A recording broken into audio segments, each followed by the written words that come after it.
C'est la journée internationale de la radio. Vous suivez la 89.3 GMS FM.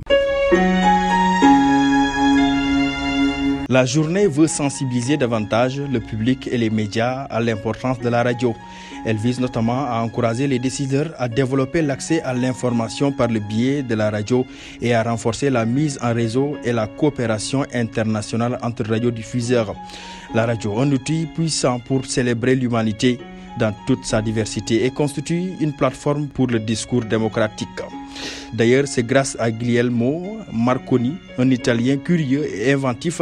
À 22 ans, il a le génie de rassembler différentes inventions pour fabriquer la première radio. C'était au 19e siècle et ça a marché. En 1896, il crée la société Marconi qui développe la radio sur tous les continents. Au niveau mondial, la radio reste le média le plus consommé. Cette capacité unique de toucher le public le plus large signifie que la radio peut façonner l'expérience de la société dans la diversité et être l'arène où toutes les voix peuvent s'exprimer, être représentées et entendues. Les stations de radio devraient desservir des communautés diverses, leur offrir une grande variété de programmes du point de vue et de contenu.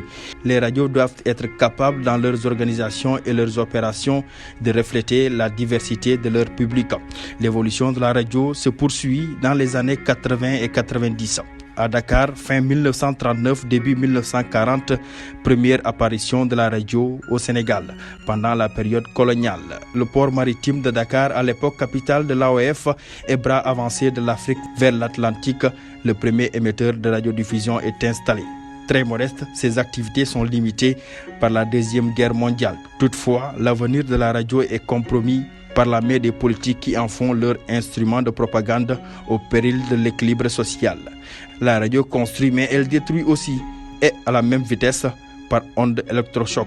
Le thème de cette année, radio et paix. Sans doute, la corrélation est établie entre les missions de la radio et ses œuvres de prévention des conflits, de la gestion et du maintien de la paix. En Casamance, force est de constater que les radios sont en train de jouer leur partition dans le processus de paix avec des émissions de divertissement et de sensibilisation. Il faut aussi le dire, Casamance en proie à un conflit armé indépendantiste, sans doute l'un des plus vieux du genre en Afrique.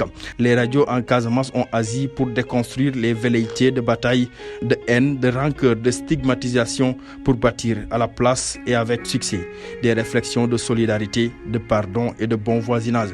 Hommage à tous ces hommes et femmes de radio. Ces voix qui retentissent sur les ondes de Sud FM, Zig FM, Kasumai FM, GMS FM, Génération FM, RTS, à toutes et à tous, honneur et respect.